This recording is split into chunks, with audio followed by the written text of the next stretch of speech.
Сәлем балалар, 132-ші сабақ 49-ші жаттығу ойлан тап. Хайуанаттар бағында сары, көк және қызыл түсті тоты құстар бар. Сары түсті неге жазып қойықшы, қазір түсінікті болу үшін.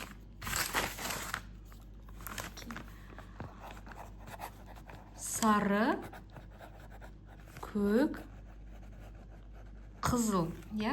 Сары түсті тоты құстардың саны көк түсті дермен бірдей. Сары, көк екеуі бірдей.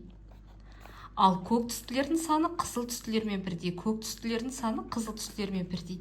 Демек, үш түстегі тоты құстардың саны бірдей деген сөз. Енді әрі қарай қараңыздар. Егер қызыл түсті тоты құс үшеу болса, үшеу болса, хайуанаттар бағында барлығы неше тоты құс бар дейді. Сары көкпен бірдей, көк қызылмен бірдей. Қызыл үшеу болса, демек көкте үшеу, сарыда үшеу. Сондай хайуанаттар бағында барлығы 9 тоты құс бар екен. Неге 9 тоты құс бар деп жазасыздар. Санесінің астын сыз дейді.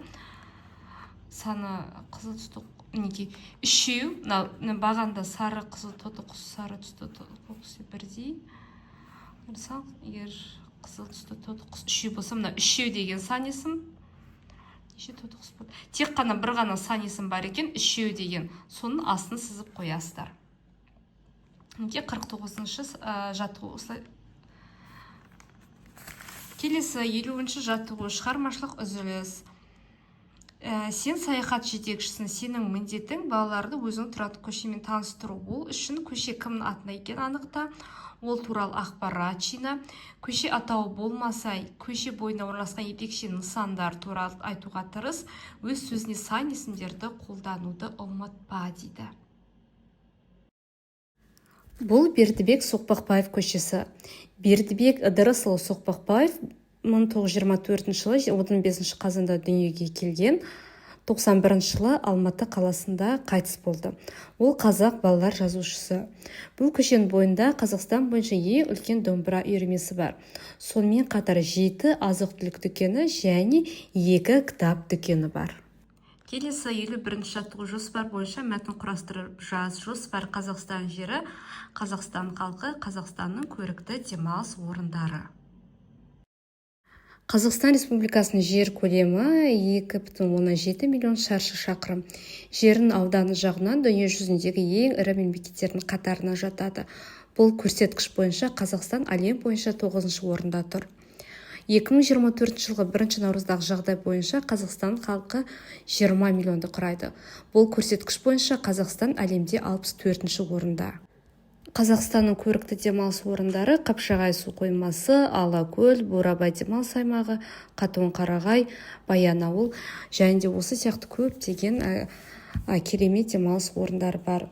Мінекей бүгінгі сабақ аяқталды. Тағы бір сабақ бар екен. Келесі 52-ші жаттығу: Айман орманға саңырауқұлақ теруге келді. Алайда орманда улы саңырауқұлақтар өте көп. Олар қызыл түсті. Сен айманға жеуге жарайтын саңырауқұлақ тере алатындай жолды табуға көмектес. Қараңыздар, бірінші жолмен жүрсе, мына жерде тек қана қызыл түсті улы саңырауқұлақтар бар екен. Сондықтан да бірінші жолмен жүрмеген дұрыс. Екінші жолмен жүретін болса, бұл жерде мына оң жақта да, екі жақта да улы саңырауқұлақ бар. Сол себепті екінші жолмен де жүрмеген дұрыс. Үшінші жолмен жүретін болсақ, ол жақта да, екі жағында да улы саңырауқұлақ бар. Сондықтан да төртінші жол дұрыс. Себебі төртінші жолда бір жерде ғана улы саңырауқұлақ тұр. Оған дейін басқа ешқандай саңырауқұлақ жоқ екен. Сондықтан да айманға жеуге саңырауқұлақ теру үшін төртінші жолмен жүрген дұрыс екен. Сіздер келісесіздер ма, балалар? Жалпы қалай ойлайсыздар? Бүгінгі сабақ енді аяқталды. Каналға тіркеліп, видеоға лайк басуды ұмытпаңыз.